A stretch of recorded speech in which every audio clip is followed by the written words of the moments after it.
We've been living in our RV full-time for over 2 years now. It's not uncommon for people to ask us how expensive this lifestyle is. So we made notes on what it cost us for 1 year. Should we have spent less? Should we have spent more? We'll show you where the money went.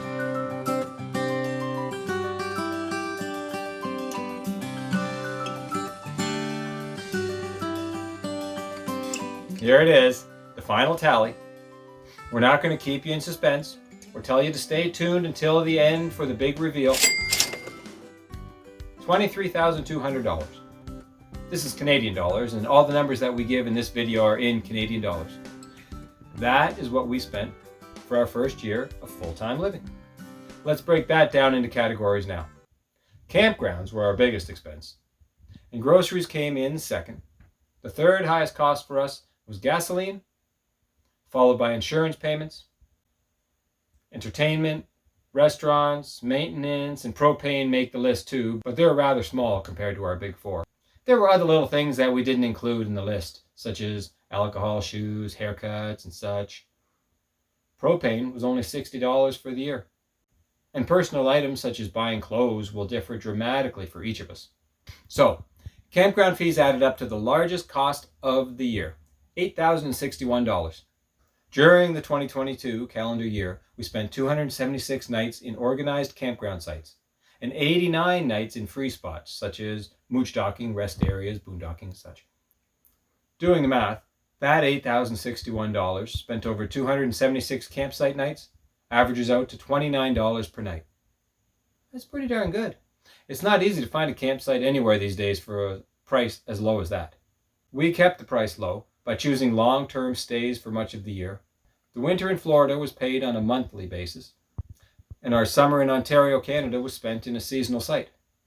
Most campgrounds offer monthly or seasonal discounts, which can sometimes cut your cost by 60%. Longer stays also mean less money spent on gas to travel. Another benefit of longer stays is finding the grocery stores that you like best. It's not easy to do that when you're regularly on the move. I know we could have saved money by boondocking more often, of course. There are lots of free boondocking locations. Some areas have more than others. Arizona is filled with great options. Florida, not so much. Even boondocking while traveling to a location can save you a lot of money. Often $50 or even $80 per night. Many rest areas and truck stops allow you to just park for the night and sleep. These are not campsites. You don't detach, you don't set up lawn chairs and fire pits.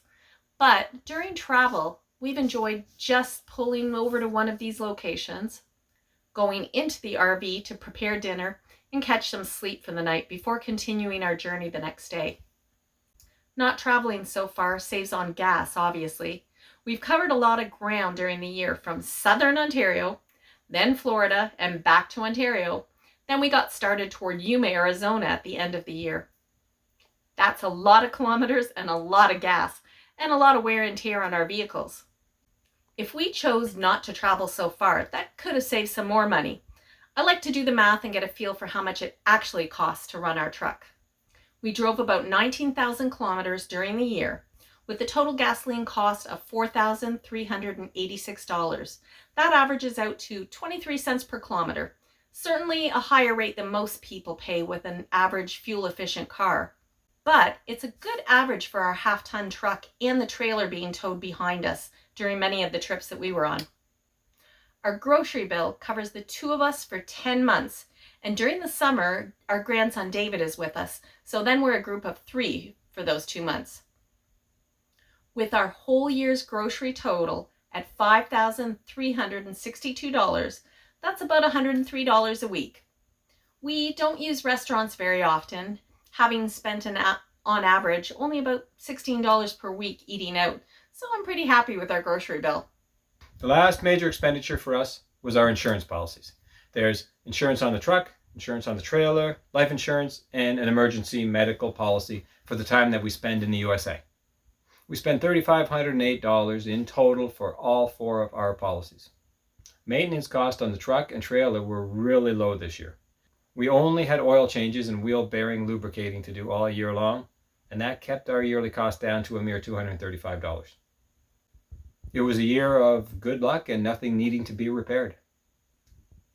And that's it. 1 year of full-time RV living for about 23,000 Canadian dollars. We're well into 2023 now.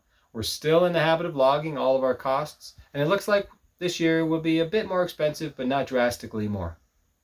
We're comfortable with that, and it gives you a good idea of what you can expect if you're considering a full-time RV lifestyle. And if you're not moving into an RV, maybe you're just curious about how much other people are paying to live their lives, that's great too. Don't we all enjoy just seeing how other people do what they do? Anyway, time to wrap up this video. It's been fun, and we look forward to seeing you on the road. Check out some of our other videos and subscribe to our channel. New content will be posted weekly.